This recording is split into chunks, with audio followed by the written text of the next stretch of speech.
Bom, daí, senhor, aqui é o José e o Gustavo. O nosso trabalho é sobre HTTPS. Bom, ele foi criado em 1994 pela Netscape. Seria o Hypertext Transfer Protocol Secure. Ele vem é basicamente o HTTP com uma camada adicional de segurança. Ele utiliza o protocolo TLS e o SSL. Ele tem finalidade de proteger a confiabilidade e integridade dos usuários no site que acessam. Basicamente, os dados são transmitidos por meio de uma conexão criptografada do HTTP usando o TLS para garantir que a privacidade durante a navegação ocorra tranquilo. Mesmo que a informação seja vazada, ela só é compartilhada entre o emissor e o receptor, porque toda mensagem por todo o caminho é criptografada. Então, mesmo que caia na mão do terceiro ali, coisa, ele não consegue pegar a mensagem de graça. Bom, hoje em dia ele já é uma coisa obrigatória, né? Qualquer site tem que ter, que é um padrão. A gente vive num mundo agora que cada pouco cai uma coisa empresa aí que roubaram os dados, os caras. A empresa perdeu os dados, estão abusando de alguma coisa ali, estão pegando sem pedir coisa, então ele virou um padrão de segurança no geral, né? Tá ficando mais complicado. Isso. Agora Falando, o Gustavo vai explicar o método, os protocolos. falando um pouco sobre o SSL, né? Ele foi desenvolvido primeiro no que diz respeito à proteção de dados em sites e depois da aparição do TLS a gente, né, teve essa noção de qual protocolo era mais eficiente. Um dos, né, principais pontos ligados ao funcionamento do TLS e do SSL é o Handshake TLS, e, né, no qual o servidor e o cliente usam chaves públicas e privadas e eles trocam os dados entre si, que foram gerados aleatoriamente, e criam as novas chaves de criptografia chamadas chave de sessão. E começa sempre com um handshake, com uma criptografia assimétrica, que duas chaves diferentes são usadas a partir de uma técnica que envolve tanto a chave pública quanto a privada. E ambas são disponibilizadas pelo servidor, que aumenta a segurança pela criptografia. O TLS ele foi, né, desenvolvido em 1986 e o lançamento dele só aconteceu depois, em 87, na 10ª Conferência uh, Nacional de Segurança de Computadores, em Baltimore, nos Estados Unidos. E depois, né, nos anos 90, ele mudou o nome de SP4 para TLS. E finalmente, em 1999, com a assinatura do Christopher Allen e do Tim Dirks, a versão 1.0 foi lançada com a atualização da SSL.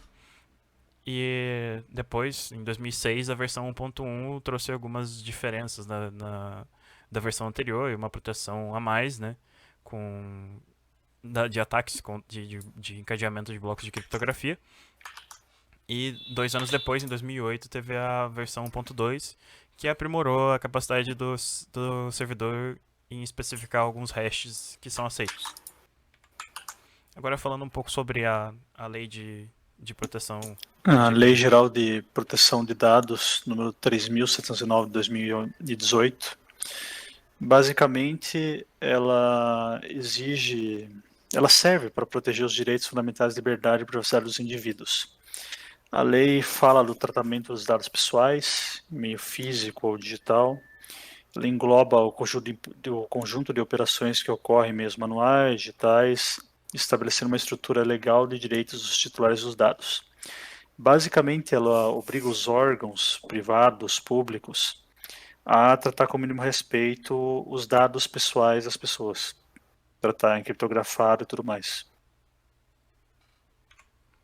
E concluindo, é importante falar sobre os protocolos tipo como HTTPS em proteção, né? E porque nunca se falou tanto de proteção como hoje em dia.